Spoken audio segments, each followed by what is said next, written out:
কাঁচা আম পুড়িয়ে যাওয়ার আগে এই আচারটি একবার তৈরি করে ফেলুন।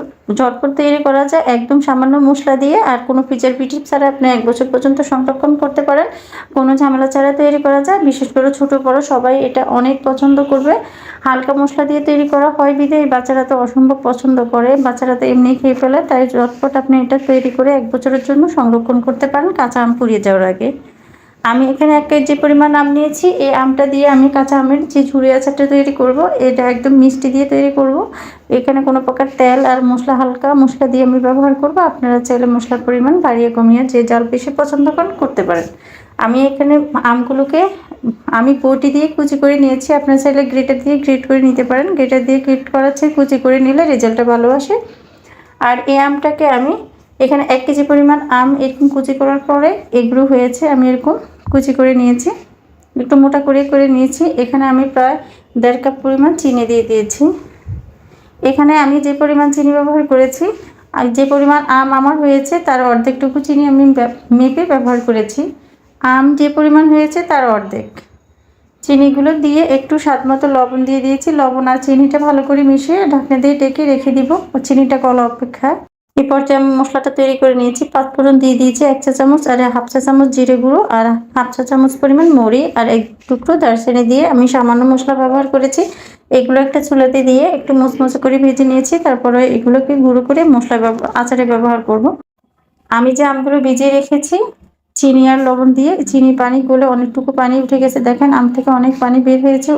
ওই পানি দিয়ে আমার আচারটা তৈরি হয়ে যাবে। এখানে কোনো প্রকার ভিনেগার বা অন্য কিছু আমি ব্যবহার করতেছি না। এভাবে চিনির পানি দিয়ে আপনার আমটা সিদ্ধ হয়ে যাবে পারফেক্টভাবে। সুন্দরের জন্য একটু হলুদ গুঁড়ো আর একটু টক ঝাল মিষ্টি রাখার জন্য একটু মরিচ, হালকা মরিচ ব্যবহার করেছি, দিয়ে নেড়েচেড়ে সুন্দর একটা কালার আসার জন্য। আর কোনো মশলা এখন আমি ব্যবহার করি না। যে মশলাটা তৈরি করেছি ওই উঠানোর আগে মশলাটা ব্যবহার করব। এখানে নেড়েচেড়ে যখন ফুটে আসবে, প্রথমে চুলার তাপটা বাড়িয়ে দিবেন। যখন ফুটে আসবে মিডিয়াম হিটে রেখে আচারটা তৈরি করে নিব। মিডিয়াম হিটে রেখে আমি নেড়েচেড়ে যে কিছুক্ষণ জাল দিয়ে নেড়েচেড়ে দেওয়ার পরে দেখবেন কালারটা অনেকটাই চেঞ্জ হয়ে গেছে, স্বচ্ছ কালার, কাচের মতো হয়ে যাবে কালারটা। আর আমটা যখন পারফেক্টভাবে সিদ্ধ হয়ে যাবে, কিন্তু প্রত্যেকটা আচারের টুকরোগুলো আলাদাই থাকবে, একটার সাথে একটা আটকাবে না, আর এটা ঝরঝরেই থাকবে।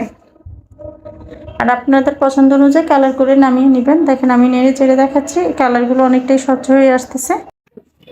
আমটা একদম সিদ্ধ হয়ে গেছে আর আমটা জর্জরে রয়েছে। একটা আমের বীজও কিন্তু আপনার নরম মানে গলে যায়নি। এই পর্যায়ে আমি যে মশলাটা তৈরি করেছি ওই মশলাটাকে দিয়ে নেড়েচেড়ে মিশিয়ে নিয়েছি। এই পর্যায়ে পানিটা যখন একদম সম্পূর্ণ শুকিয়ে যাবে আর চিনির পানিটা একটা আঠালো ভাব চলে আসবে, আমি একটা বাটিতে নিয়ে দেখিয়ে তারপরে আমি নেড়েচেড়ে আচারটা নামিয়ে নিব। দেখেন আমার আচারটা প্রায় হয়ে গেছে। এই পর্যায়ে চিনির একটা আঠালো ভাব চলে এসেছে, সম্পূর্ণ পানি শুকিয়ে এসেছে। এখন আমি দেখছেন বাটিতে নিয়ে দিচ্ছি।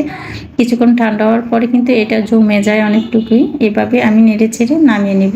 আমার আচারটা রেডি হয়ে গেছে। এখন একটা প্লেটে নিয়ে ঠান্ডা করলে আর একটু জর্জর হয়ে যাবে, তখন এরকম আঠালো বা এরকম রসালো থাকবে না, একদম জর্জর হয়ে যাবে।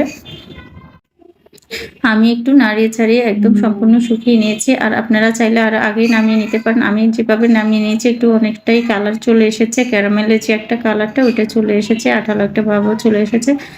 কিন্তু প্রত্যেকটা আপনার আমের টুকরো আলাদা করা যায়, প্রত্যেকটা জর্জরে আলাদা করা যায়। এইভাবে আমি আচারটা তৈরি করেছি। এগুলো কিন্তু এইভাবে তৈরি করলে 1 বছর সংরক্ষণ করতে পারেন। আর রেসিপিটা কেমন হয়েছে কমেন্টসের মাধ্যমে জানিয়ে দিবেন। সবাইকে ধন্যবাদ জানিয়ে শেষ করলাম আমার আজকের আয়োজন। আল্লাহ হাফেজ।